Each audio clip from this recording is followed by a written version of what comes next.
Paul in SoCal, and I'm going to be reviewing the MAONO PD200X. And I'm smiling because I call it MAONO. I have no idea how you're going to pronounce it. I've heard MAONO and a few other approaches. I take the Latin language approach, short A, long O, MAONO. So, the MAONO PD200X. Dynamic mic, unique to this mic, and now with others, there's both an XLR and a USB-C output coming from the mic body.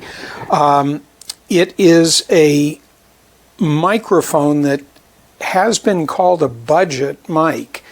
So my question is it a budget microphone?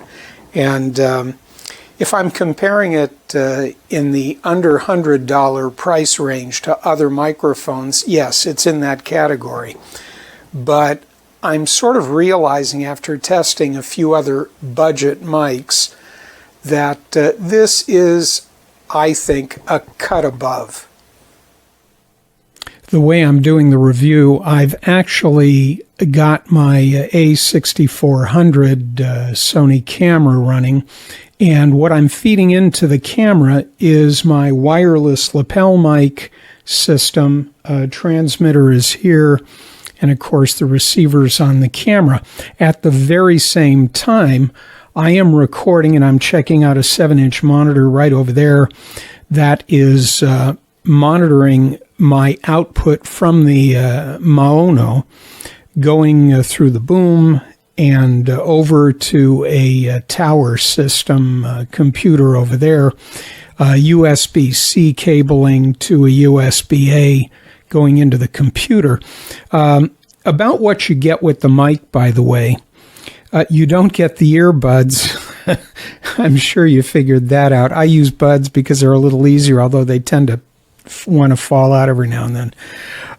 You get a USB-C to USB-A cable, and you get an internal and external threaded adapter for mounting this microphone for other applications and different types of stands. What you don't get is the XLR cable. You'll be providing that yourself. You certainly get a built-in pop filter, this foam piece here. The cartridge, the mic cartridge, of course, is below. You get the microphone, of course, and you get this suspension adapter here. And I might add, and it's very important, I've got a small, this is out of my mini screwdriver kit, Phillips head. There is a screw that tightens the ring around the microphone in respect to your isolation adapter here.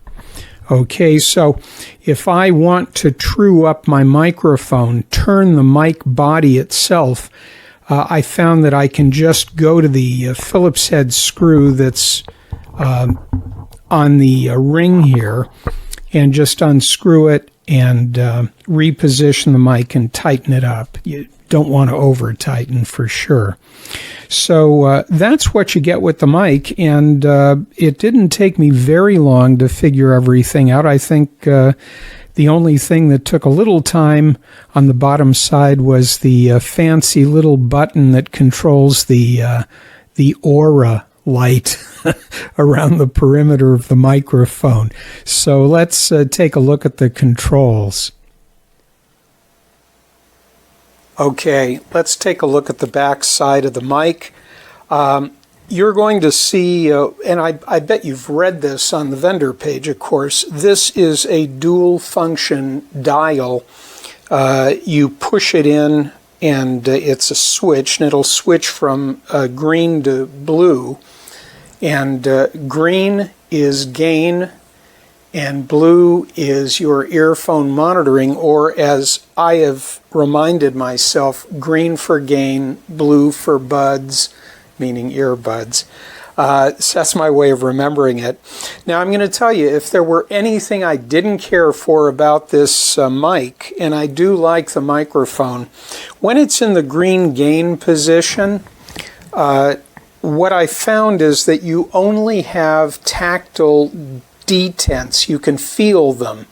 I counted how many it took, how many total detents there were between zero gain and full gain. And you know you're at zero or full because when you counterclockwise the dial, when you get to zero, the ring here, the green ring, starts blinking.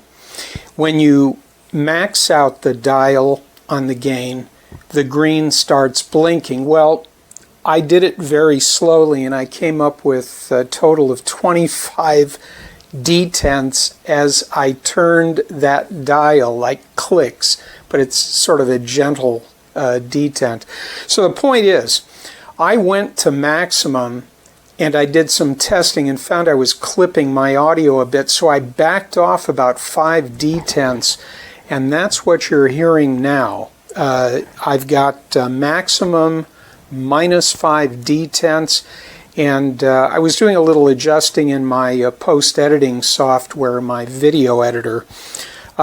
So this button, it's a nice way to go, but the other thing is I've got larger fingers than a thin-fingered person, and I found that the knob just wasn't long enough. I wish they had made it a little longer so I could get a better grip on it, because when I was trying to do the detent turn, because there are no markings, everything is by the LED, I just had to wet my fingers a little bit or they were slipping.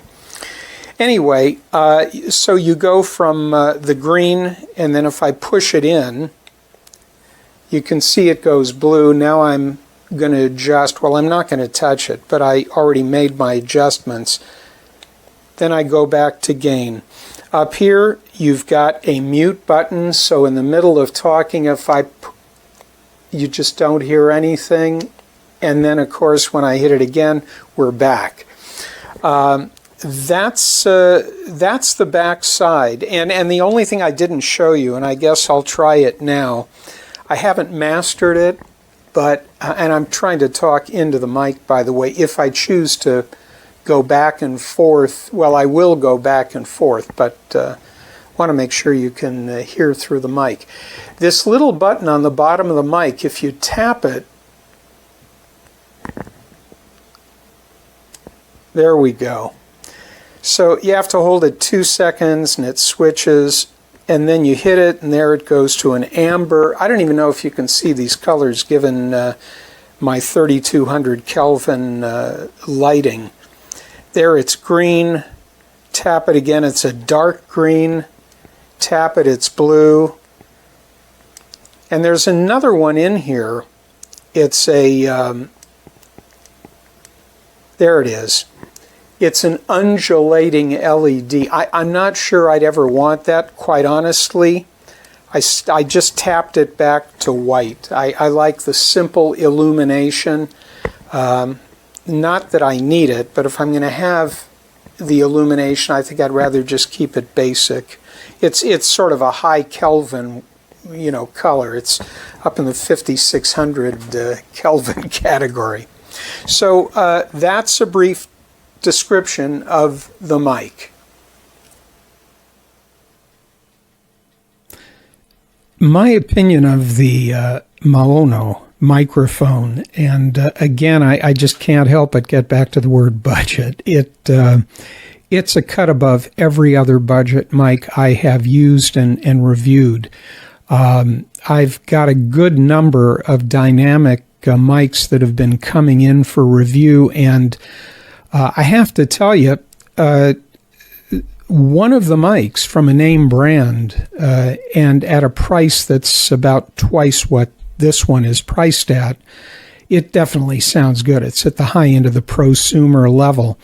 But if I were going to recommend a mic to a friend who was just starting to podcast or a stream, or maybe was a gamer, I would recommend this mic. I would feel absolutely comfortable recommending it. The audio is good. I like the features. It just works well for me, and I may not use this myself on a regular basis, but if I needed to use it, I wouldn't have a problem. The one thing I want to tell you is if and when you purchase this microphone, you're going to be, well, I was pleased with the instruction set. This manual has something that a lot of the other mics didn't have. And it's, for me, a very basic thing. And if you look on the page here, of course, you see the specifications.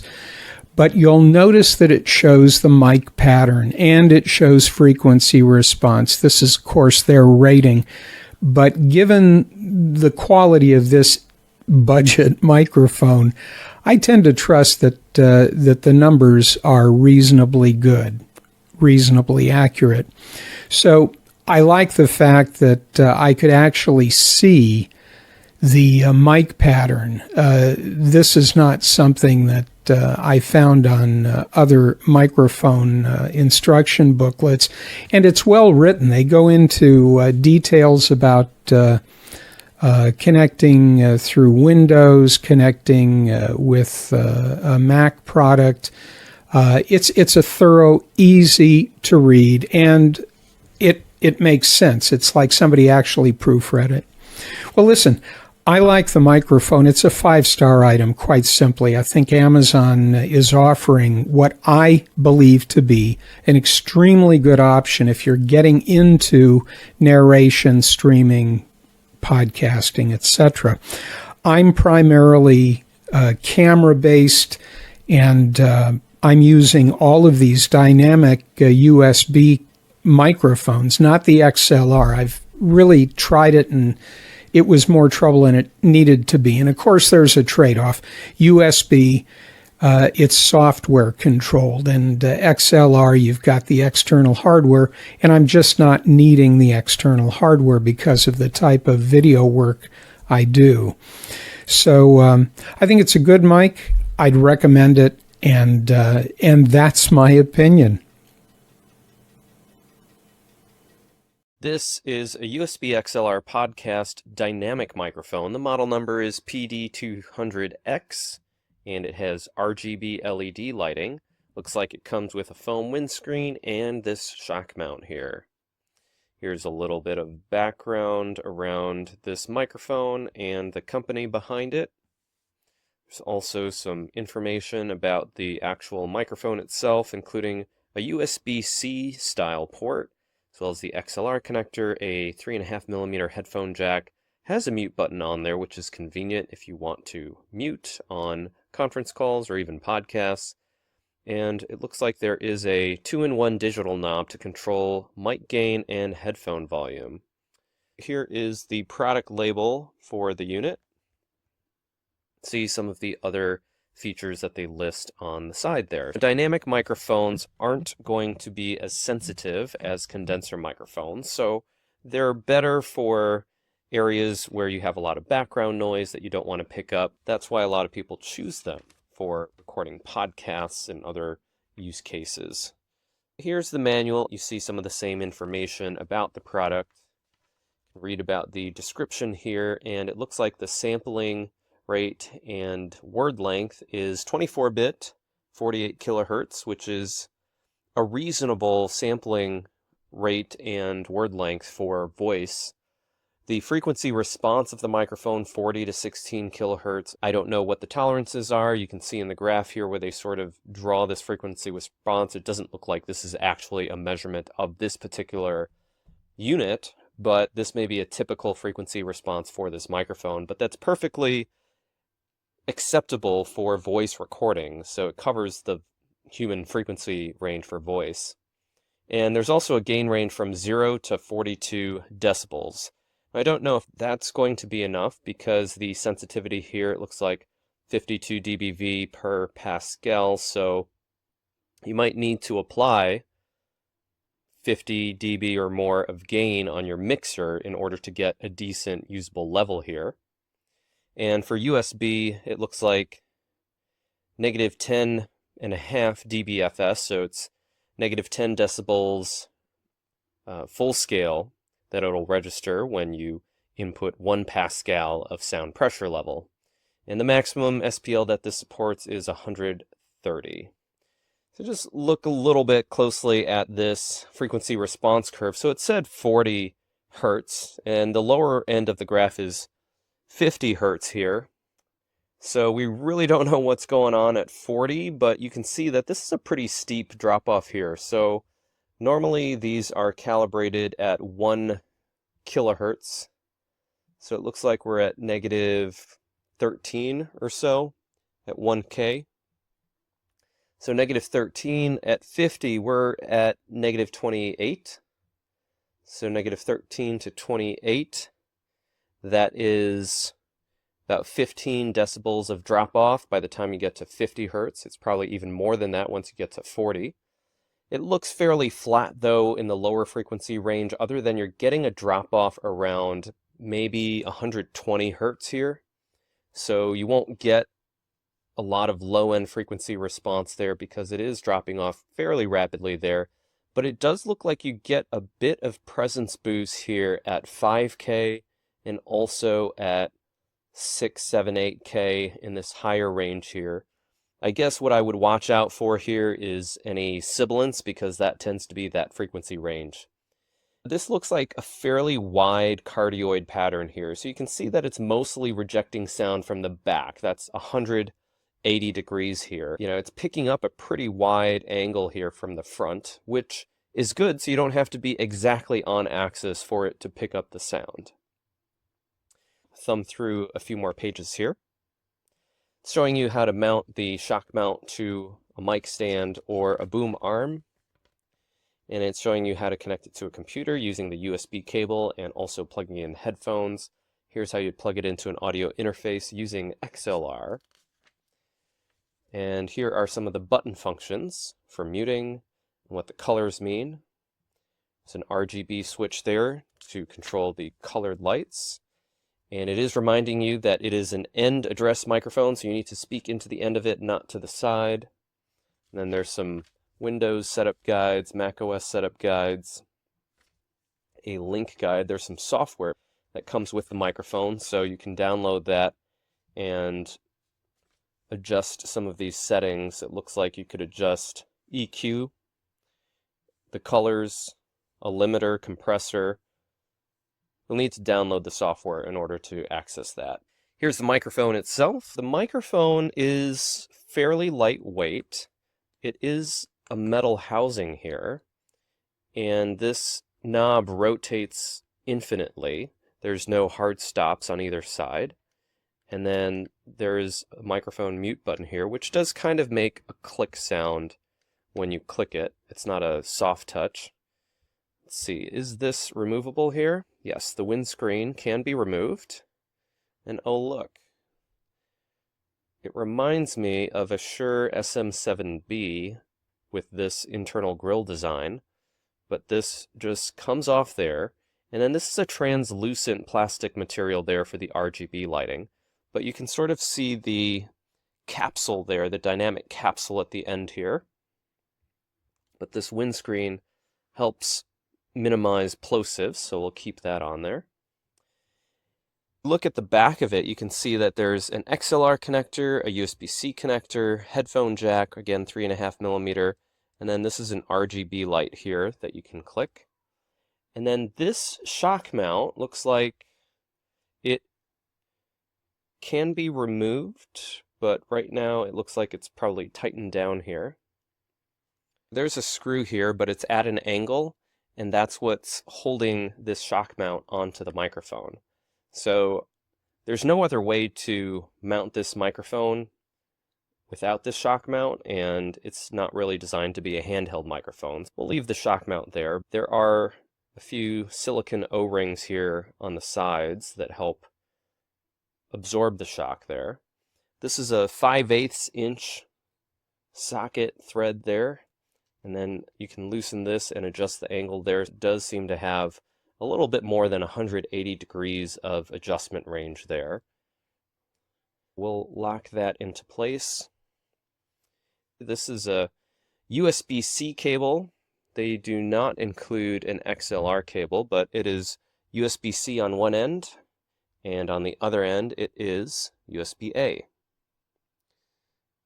But it looks like a fairly long cable here, so you can run it up a mic boom arm and still have some cable left over to plug it into your computer.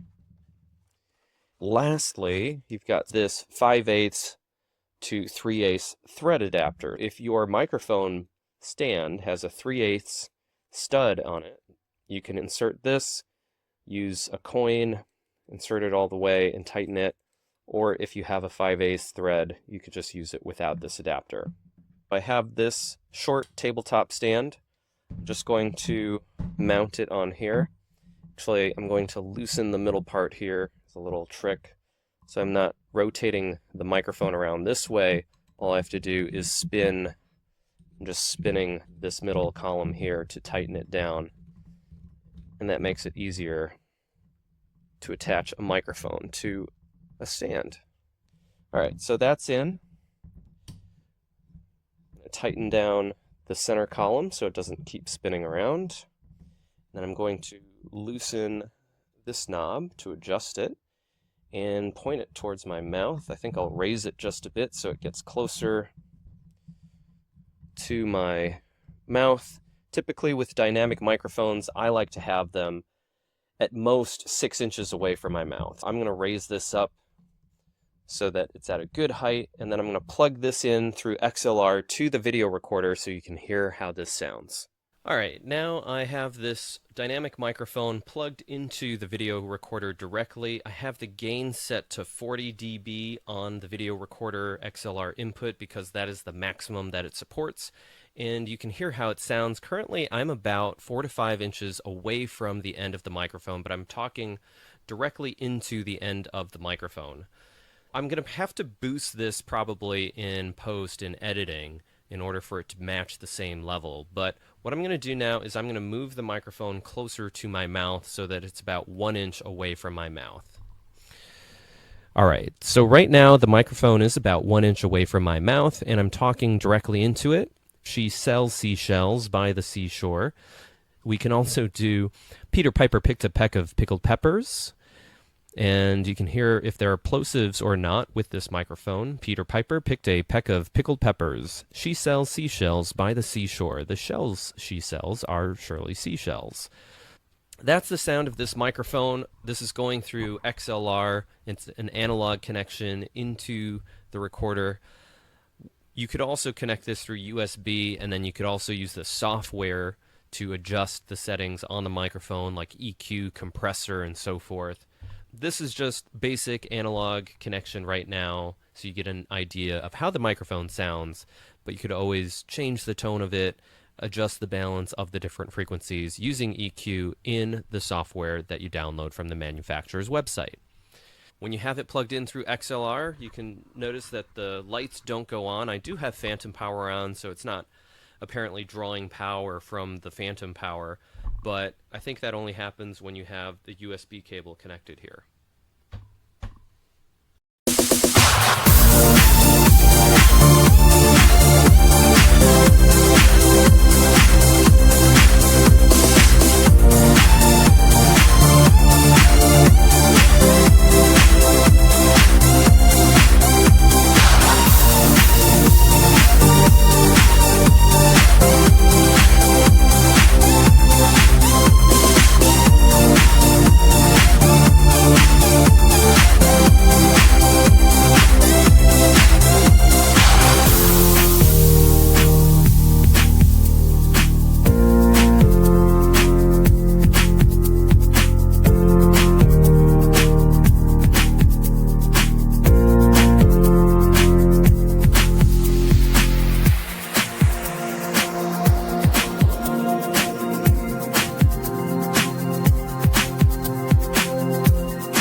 MAONO Link. It is the software that controls the microphone, gives you the headphone volume. You can have it on or off. With it on, it allows you to hear your voice through the headphones so you can monitor how you sound. The tone, you have the RGB, which turns it off and on through this interface. You have the advanced, which the only difference in the advanced is the EQ, the limiter, and the compressor. Other than that, it seems to do pretty good. I'm talking on it right now, so I seem to be, I'm actually impressed with the way it sounds. Just wanted to give you an update as to what the software does. You have to download it from their site in order to use it. It is Windows based, and they do have, I believe, a Mac version of it as well. Other than that, I think this is a very good buy. Thank you so much for watching.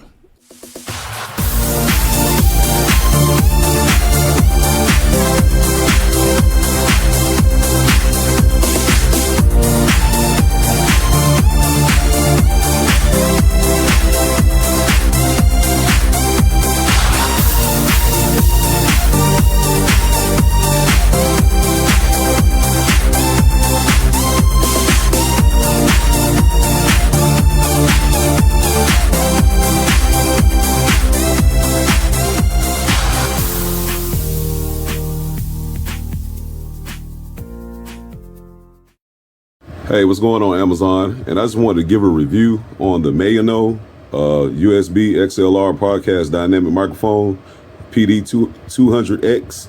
And this is the product right here. As you can see, you can change your colors on it. It's got great quality. I tested it out last night. I'm gonna change the colors for you. And as you can see, you can change the colors to whatever your preference is. And actually, let me cut this off so you can see it in the dark. And whatever your preference is of your color, you can change it. A great microphone, high quality. I 100% definitely recommend this microphone for you. And actually also comes in great packaging. And it comes with the USB cord. If you wanted to get the actual aux cord, you'll have to buy that separate. But once again, this is the MAONO mic. USB XLR podcast dynamic microphone PD200X, and I definitely recommend this microphone to any microphone user. If you're a streamer, YouTuber, or whatever you do on the computer, I definitely recommend this microphone. Definitely get it. All this mic is because not only it could connect to your MacBook, I'm doing a video, but it could connect to your computer too. It's USB, which probably is, you're not gonna really find a lot of good USBs, and it's XLR. Obviously, I'm gonna be purchasing the XLR. In the future, you could also, like, the mute button right here, click it and it mutes it. Unclick it, you could control the light with that, but I usually keep it blue. And another reason I bought this mic, because this software right here, if you click the software, you can do noise cancellation and you could pick any color. Say if I want to green, it instantly changes. But I usually keep it at orange. And you could change the brightness of it, or you could turn it off if you don't want the color. And come over here, noise cancellation. I always got that on because you don't want, like, say if you got a loud background or something, you can always put that on as a compressor, limiter, and also a EQ, which that's why I love it so much, because you can make your voice more warmth, if y'all know what I'm trying to say. But honestly, I feel like this mic it deserves a 5-star. It does. I'm not gonna lie.